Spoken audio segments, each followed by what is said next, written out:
আজি ৰাজ্য চৰকাৰৰ বাবে এটা অতি আনন্দৰ আৰু স্মৰণীয় দিন।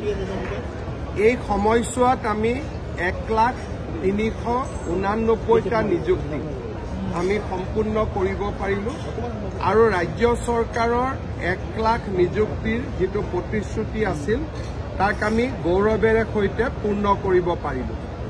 ইয়াৰ লগতে আজি প্ৰায় 23,000 সৰ্বশিক্ষা অভিযানত কাম কৰি থকা চুক্তিবদ্ধ শিক্ষকক নিয়মীয়াকৰণ হৈছে।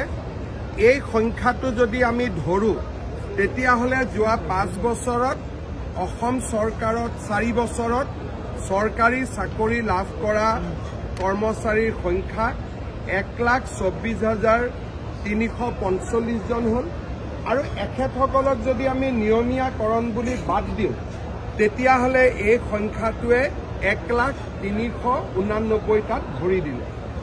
অহা বছৰৰ ভিতৰত আমি আৰু 50,000 নিযুক্তি দিব পাৰোঁ নেকি তাৰ বিষয়ে আমাৰ প্ৰচেষ্টা আমি আৰম্ভ কৰিছোঁ আৰু এই প্ৰচেষ্টা অব্যাহত থাকিব।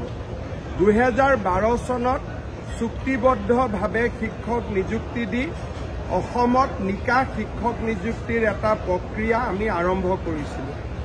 আজি সেই প্ৰক্ৰিয়াই পূৰ্ণতা পালে।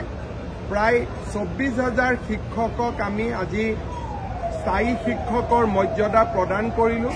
টেট শিক্ষকৰ ভৱিষ্যতক লৈ যোৱা 10 বছৰ বহুত আলাপ আলোচনা, বহুত লিখা, বহুত সম্পাদকীয়, বহুত আলোচনা অনুষ্ঠিত হৈছিল।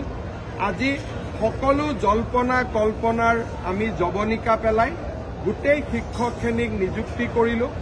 2012 চনত মই এখেতসকলক বিকশিত অসমৰ সেনানী বুলি কৈছিলোঁ। মোৰ আজিও মই বিশ্বাস কৰোঁ যে অসমৰ চৰকাৰী মাধ্যমত পঢ়া সেই নিষ্পেষিত পৰিয়ালবিলাকৰ শিশুসকলৰ কাৰণে আমাৰ টেট শিক্ষকসকল এক ডাঙৰ অনুপ্ৰেৰণা। তেওঁলোক বিকশিত অসমৰ সেনানী। পুনৰ এবাৰ মই তেওঁলোকক অসমৰ শিক্ষা জগতখনৰ নৱজাগৰণৰ বাবে নিজক আকৌ এবাৰ সমৰ্পিত কৰাৰ বাবে আহ্বান জনাইছোঁ। শিক্ষামন্ত্ৰী ৰণোজ পেগু ডাঙৰীয়াক অভিনন্দন জনাইছোঁ যে তেখেতৰ নেতৃত্বত এই সোণসেৰীয়া যাত্ৰাই এক নতুন মাত্ৰা পালে। খুব কম দিনৰ ভিতৰতে নিযুক্তিৰ প্ৰক্ৰিয়া সমাপন কৰিব পৰা হ'ল। মই শিক্ষা বিভাগক আকৌ এবাৰ মোৰ অন্তৰৰ গভীৰতম কোণৰ পৰা ধন্যবাদ জনাইছোঁ।